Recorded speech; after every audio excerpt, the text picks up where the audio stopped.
So earlier this week, Rockstar shared on their Twitter an update regarding the collaboration with the NoPixel roleplay server. This was some very important piece of information that the GTA community already saw it to be a potential clue in regards to, of course, what this means for the future of GTA 6 Online. Or what do you guys think? Will it be called GTA Online 2.0? GTA 2 Online? I don't know. I want to read your thoughts in the comments. Admittedly, when it comes to GTA 6 Online, very little information has been shared so far, and it becomes very easy to fall under the misinformation side of things. But what we know for sure is that they are working on it, clearly looking to expand and turn it into an even bigger monster than GTA 5 Online was. And you'll ask, well, how would they do that? Well, let's dive into it. I'm going to keep this short and brief, with only the veridic information we have, and then I'm going to share my opinion on what this means. So if you like this type of analysis, like and subscribe. I'll be covering more GTA content as new information that is relevant comes out. Okay, so just as a brief recap, about 2 weeks ago I made this video on everything we know so far about GTA 6, where I left a little section in the end where I discussed how GTA 6 Online could potentially be influenced by the fact that around 2023, Rockstar Games officially announced that they were buying the company that took GTA roleplay to another level. People in the GTA community who kind of know how Rockstar works knew that this was Rockstar taking a big step in changing how the online systems of GTA Online, GTA 5, and GTA 6 are going to work going forward. And well, fast forward to now, Rockstar followed up on that announcement from 2 years ago, and maybe even made a bigger announcement. They quote-tweeted an announcement by the NoPixel team that stated that 5M, I guess now known as NoPixel 5, will be coming to the Rockstar launcher, of course for PC.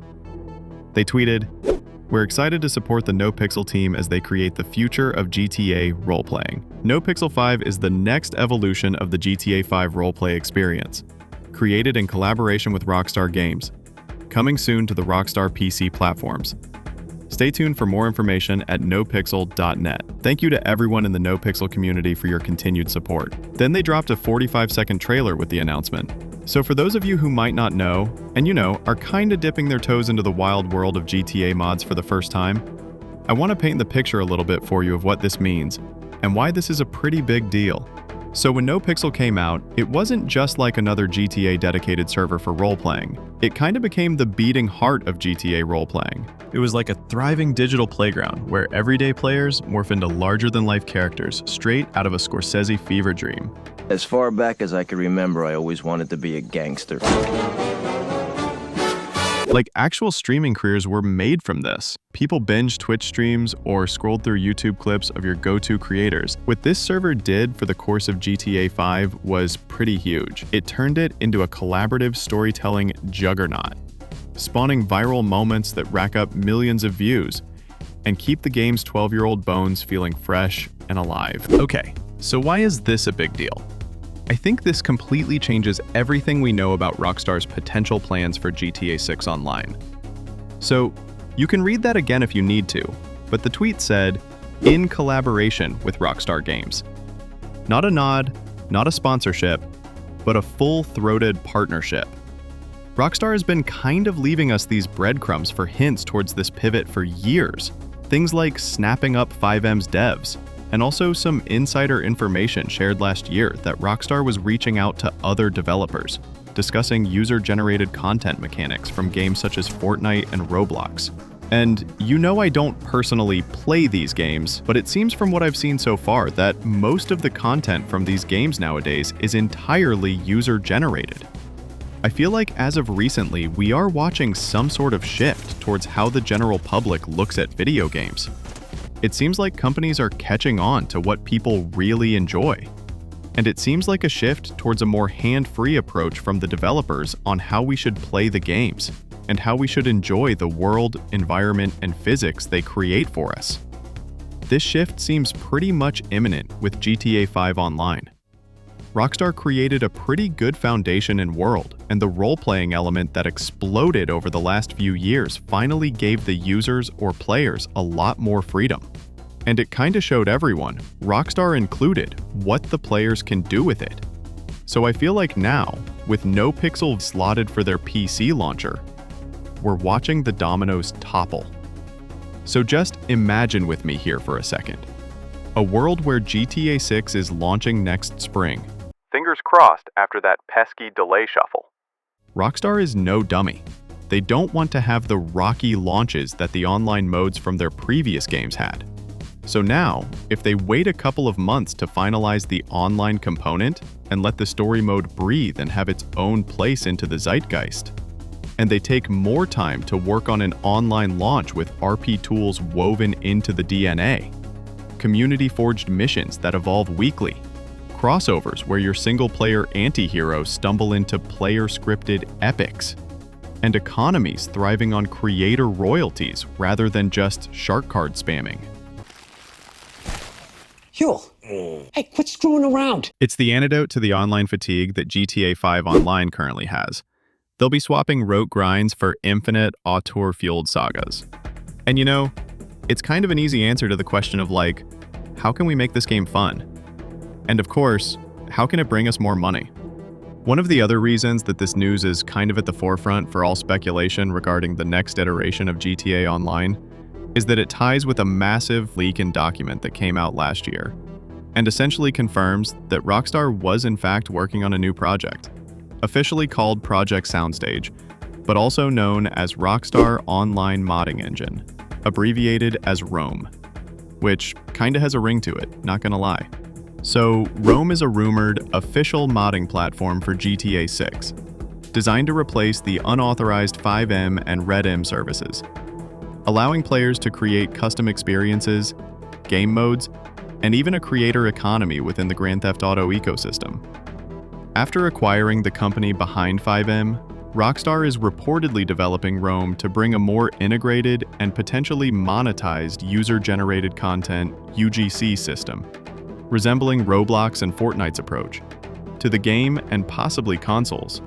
So of course, as the information regarding this project stands right now, we can't say with 100% certainty what their new project is exactly about, but we can speculate and make a pretty educated assessment that this will be Rockstar's approach to bringing user-generated content to all its consumers, and having control over hosting assets, and of course, microtransactions.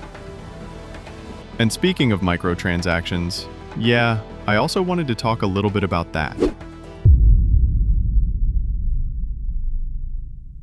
So in my last video, where I covered a little bit about what the online for GTA 6 could look like, I did make a point on why I am also a bit concerned with this pivot we are seeing here. And I kind of wanted to elaborate more on it. Because, you know, don't get me wrong, all of this seems to be moving in a pretty good direction. Making GTA 6 Online a more immersive and more freeing experience seems to be the right and only correct move moving forward. But I did wanted to touch on the problem about the economics of the R.O.M.E. As with anything that becomes extremely popular, people tend to also start looking at it with the green eye. And there is nothing wrong with trying to make a bag, don't get me wrong. But here's where things get a little, let's just say complicated. Like, this is, for example, what Aiden Ross said on the Full Send podcast. When GTA 6 does come out, I want to have an economy-based system where it's all ran off of a crypto coin. I'm going to make the server to where if you make money in game, Kyle, you cash out. I want people to be working and having a actual life on my server. You could flip houses and make money. But guess what? If I come up to you in game and I kill you, you're losing everything. How does that work? Is the coin going to be like in the actual game? It's going to basically be valued. So let's say you have $1 million in my GTA 6 server. You could probably cash that out for X amount of the coin. I like this comment that says, going to be working a minimum wage job at Burger Shot for a living.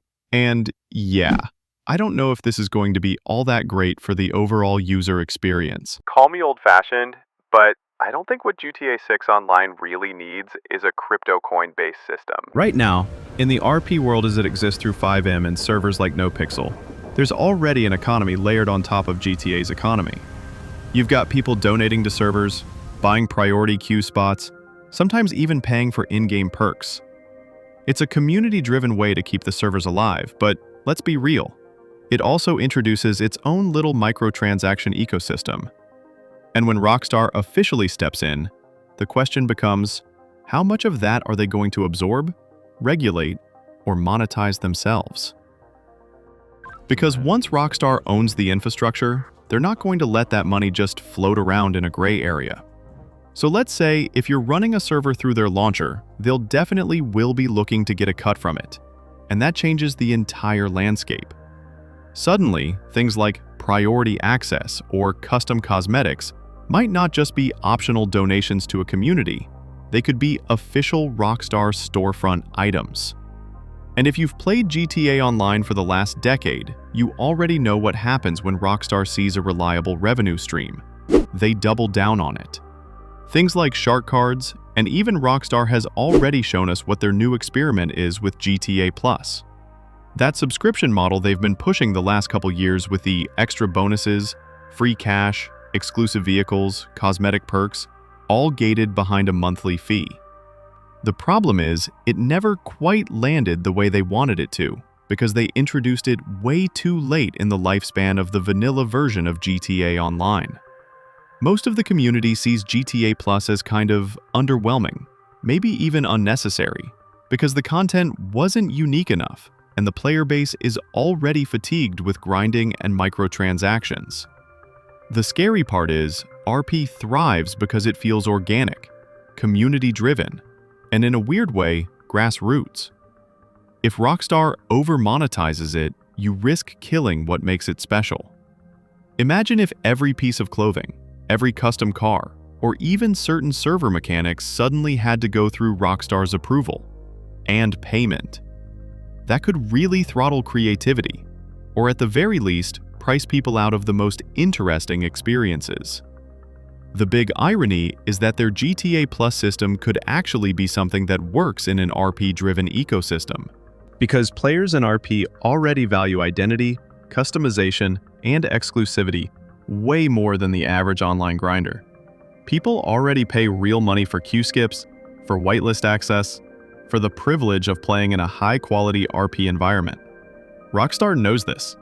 If they can funnel that behavior through GTA Plus, then suddenly their subscription model has a real reason to exist, and they don't have to rely solely on selling shark cards, which feel outdated in a sandbox that might not even revolve around grinding money the way GTA 5 did. I want people to be working and having an actual life on my server. Of course, at the same time, I understand how there is also an upside.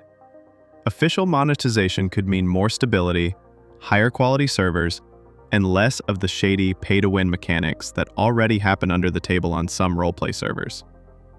So it's not all doom and gloom, but it does mean the economics of GTA 6 Online could end up being way more complicated than anything we've seen before.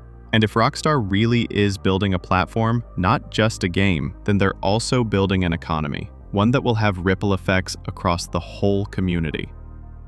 Anyways, I feel like I've yapped for a while here, but this stuff really does have huge implications for what GTA 6 Online is shaping up to be. That's just my take though. I'd love to hear what you think. Drop your thoughts in the comments. What do you think this R.O.M.E project will be about? And do you see GTA Plus becoming a central part of roleplay and user-generated content? Or do you think Rockstar is going to keep it more traditional? And if you haven't already, make sure to check out my previous video where I broke down every update regarding the GTA 6 mapping project and how the world itself is coming together. Plus, don't miss the one where I covered every single piece of confirmed information we know about GTA 6 so far. I feel like both are pretty useful if you want to get the full picture. Anyways, stay safe and don't forget to like and subscribe. I'll see you in the next video. Peace.